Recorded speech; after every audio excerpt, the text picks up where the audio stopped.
I do the work that I do because of the women that are like me, you know.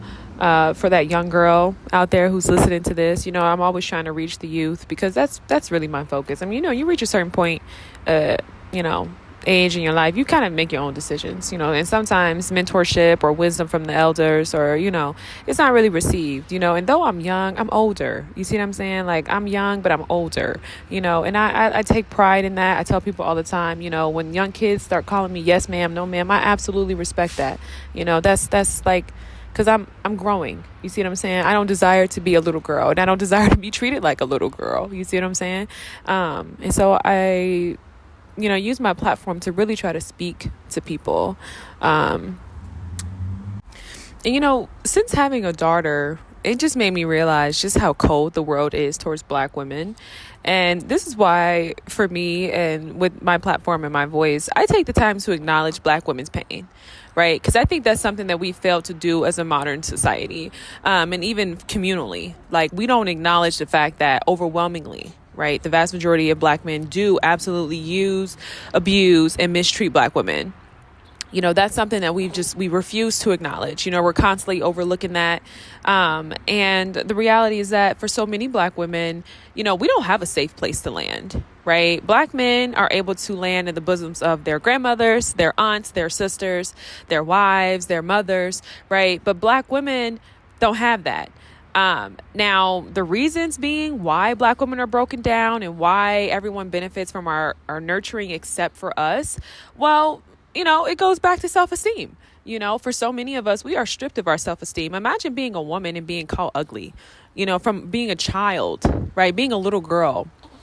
Being bullied for the way you look, being sexualized for, the way your body develops, right? Not having the money to, purchase clothing that fits you, for me, I know, growing up thrifting and, things like that, that kind of robs a kid of their dignity. You know what I mean? When you're young, I don't care what anybody says, right? When you're young, you care about sneakers, you care about, you can call it materialism and our prioritization of materialism. But hey, I don't care what anybody says, right? Our culture is our culture. Y'all know how we come in, and you want new sneakers, you want new shoes for school and things like that. And when you don't have that, that robs you of your dignity. I would actually argue that I don't think that having the proper and appropriate attire for school, things like that, I don't think that robs kids of the inability to learn. I think it actually gives them the confidence to learn because it says, hey, look, somebody's investing in me. Somebody cares about me. I'm worthy. You see what I'm saying? And I know you can say, well, why is it materialism? Because it's basic needs.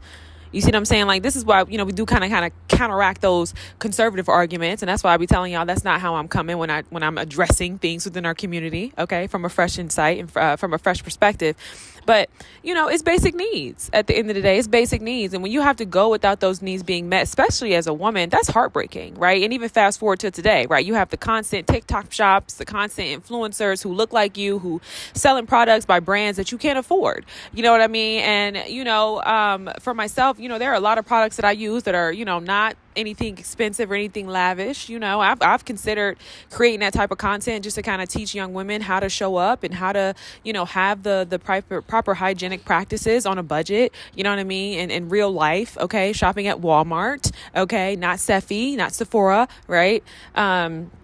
Because it's real and it's a void in our community. So many Black women hate themselves, right? Because they're taught to hate themselves. And if you don't, I would actually argue that's by the grace of God that those seeds, began to germinate. You know what I mean? And I don't even know if germination is the word. I'm really trying to say those seeds were uprooted in me because those seeds were planted in me as well. I was a skinny Black girl. I had, I had some similar features to my father. I didn't feel beautiful. You know what I mean? There's a whole story behind that, right? But y'all gonna have to wait for the memoir. Okay. And so I grew up just not feeling beautiful. I grew up being overlooked by guys and not being picked on and not being the one that was chosen. I grew up, going without certain needs met. Like I said, my story is a little bit more complicated here, but I've experienced some things, you know what I mean?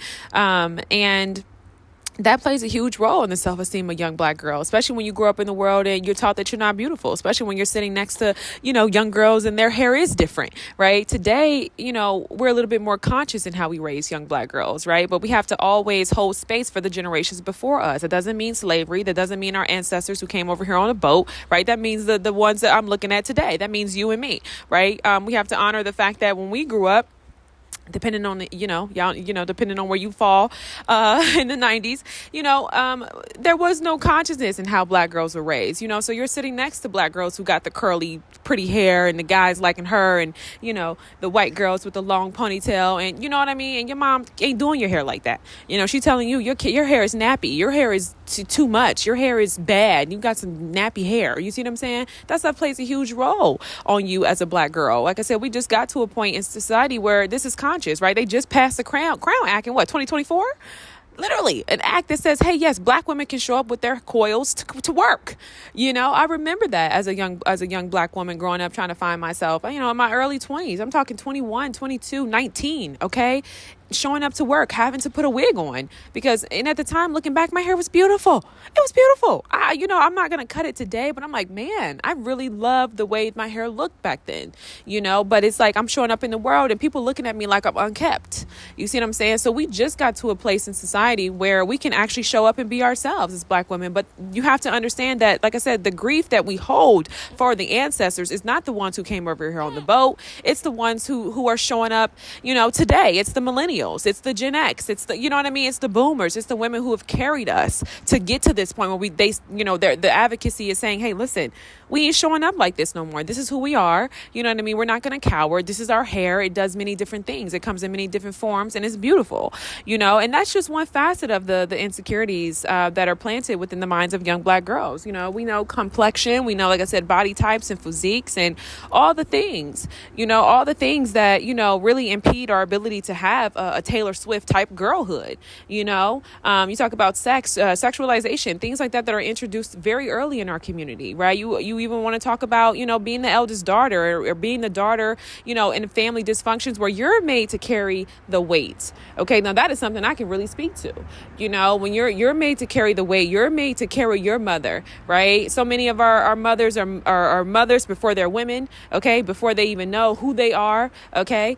And so, they come out and it's like the expectation is for you to carry them, right? The expectation is for you to be a friend rather than a daughter, right? And then we want to smack our daughters in the mouth when, they doing this and they doing that. And it's like, that ain't right. That's abuse. I would actually argue that is abuse. 100%. We gotta do better. We have to acknowledge these things. Like at the end of the day, I understand you want to get your child in line, but the way that we discipline our young black girls, oh my God. And I've seen this across the board. It's not even a matter of discipline, right? And trying to correct and guide them, right? This is straight up self-hate. Slapping your little kids in the mouth. What are we doing?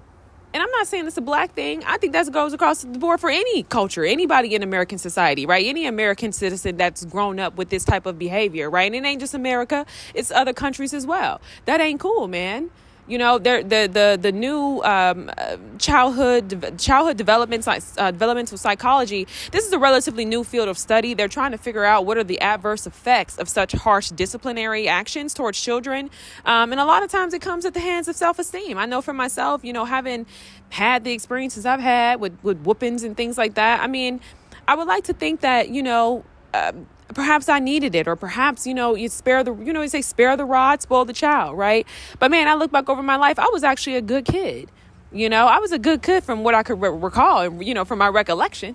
You know what I mean? You know yourself, be real. You know what I mean? I didn't give my mother any trouble. I didn't give my father any trouble. I stayed on the straight and narrow. I maintained good grades. You know what I mean? I wasn't out here wilding out. I didn't do anything other than, be a child. You know what I mean? And I didn't really get whoopings too often because I was a good kid. And that I say that to say, I realized, as I'm venturing into motherhood, for me, I was a good kid, not out of fear, not because I felt afraid, but because I loved my parents. You see what I'm saying? I loved my mom. I loved my dad. Children have great reverence for their children. I mean, for their parents. You know what I mean? There's great sense of admiration and respect and love and loyalty. I don't think you have to beat that to get them in line. I don't think you have to beat your children to get them in line to respect you. When we start seeing signs of respect, of disrespect, rather, they say, hey, it's just a toddler stage. It's just developmental stage. I would actually argue that, oftentimes it's neglect. The child is feeling neglected. Whether it's emotionally, whether it's physically, a lot of times it's emotionally, right? For women, because, so often as women, we carry the role of nurturer, but we have to do this without ever being nurtured, and many of us aren't even invested in healing ourselves so that we can try to show up and be there for our children. You see what I'm saying? I don't know. We do this work of motherhood like it's nothing, and I think it's because we've been told that Black babies are a burden. Okay, get the abortion. Black babies are a burden. Y'all know what I mean? So I think that's one of the reasons why we don't really invest in parenthood. We don't take it seriously like a calling. You don't even got to be spiritual, but you don't even take into consideration the psychological or the physiological, rather, magnitude that you're raising a child. There's a whole human who's going to go up and have thoughts and is going to go into modern day society. And with the Hilton story, I would actually argue that goes both ways. So many times, because we're not ready to be mothers and fathers and to really be protectors and nurturers, you know what I mean? And to really steward a child, another human being, a freaking life, right? We procreate without consciousness. Let me not get too reckless here. Hold on. Let my mouth, let's not get too slick. Let's dial it back. Okay. But, and so we become parents before we're ready. And so what happens is this child who needs guidance and nurturing ultimately becomes our best friend. And then we want to beat the child and we want to get upset when the child, life takes a turn for the worst. You know what I mean? When the truth is that we know we wasn't stewarding that well. You know what I mean? And like I said, I think it's because we believe and psychologically we think Black children are a burden.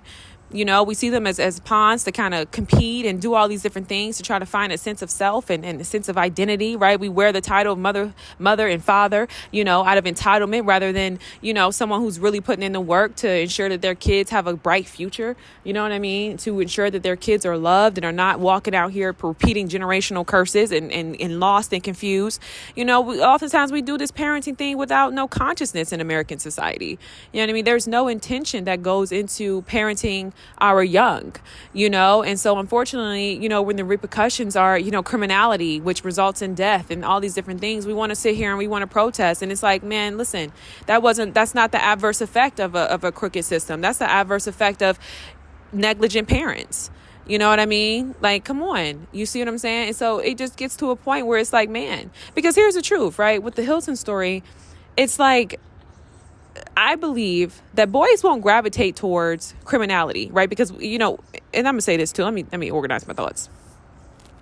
I believe that Black boys wouldn't gravitate towards criminality if they were validated by male figures, whether it's father figures, whether it's male figures in the community, in their inherent worth and well-being.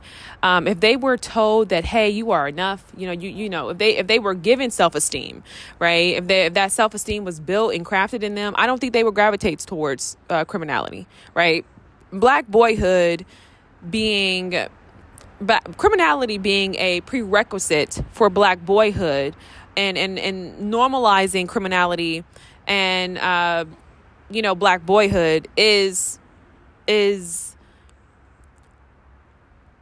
really just a cover up for the low self-esteem and for the lack of fathers, and I think what we can kind of see with the Hilton story is, when his father took the life of an innocent cop, we can kind of see very clearly there just the many ways in which his son likely was encouraged in criminal behavior, right? Your kid is out here dealing drugs. Y'all don't say nothing.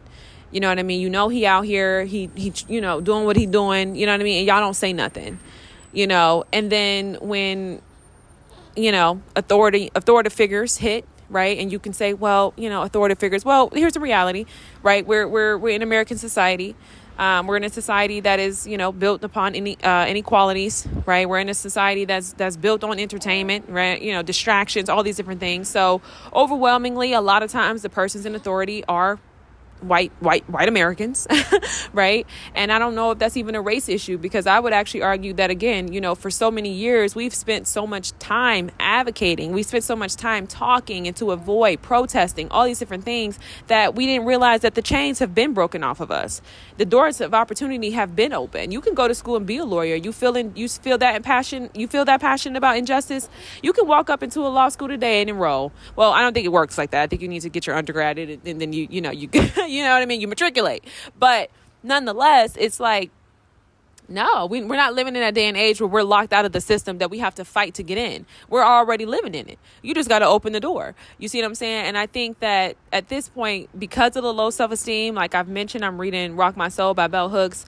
I'm trying to get to the root of it, right? Black people in low self-esteem. The reason why we're not walking into these opportunities is we don't feel worthy. We don't feel worthy to be the lawyers and the doctors and the ones in the community who can make a change. You know what I mean? And the ones that do, those are the ones that we isolate. Those are the ones that we ostracize, right? Those are the ones that we cast away and we say that they're undesirable. You know what I mean? We say that they're acting a certain type of way, right? Like these really, and most importantly, we feel insecure, in comparison to these individuals, because they are esteemed, right? I'm doing me and I'm out here, making it happen in my industry, in my field. I'm giving back to my community, right? And it's like you feel some type of way because you don't have the self-esteem to do what I'm doing. You know what I mean? But it may look like it on the outside. You know what I mean? You're playing into the stereotypes. You got the popularity.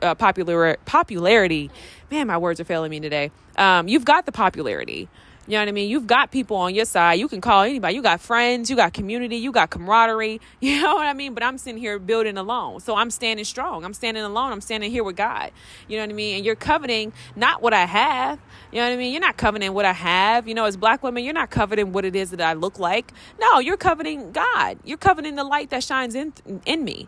You know what I mean? Because I've been over here silently working. Because I've been over here isolated. You know what I mean? Because I don't look like how I'm supposed to look, or I don't act like how I'm supposed to act.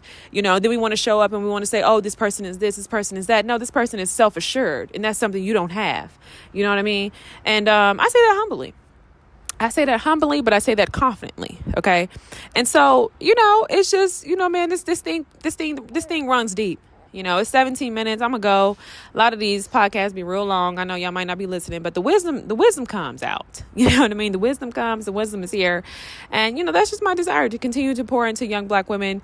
But I think the beautiful thing, and I'm going to go ahead and close, is that when you can recognize a thing, you can start to make better decisions. You can start to rectify and restore, your mind, renew your mind rather, and God can restore your path and you can get right. You know what I mean? But man, yeah, we gotta just, it's just, I'm just here to shine the light. That's all I'm gonna say. I'm just here to shine the light. Y'all have a good day. Peace.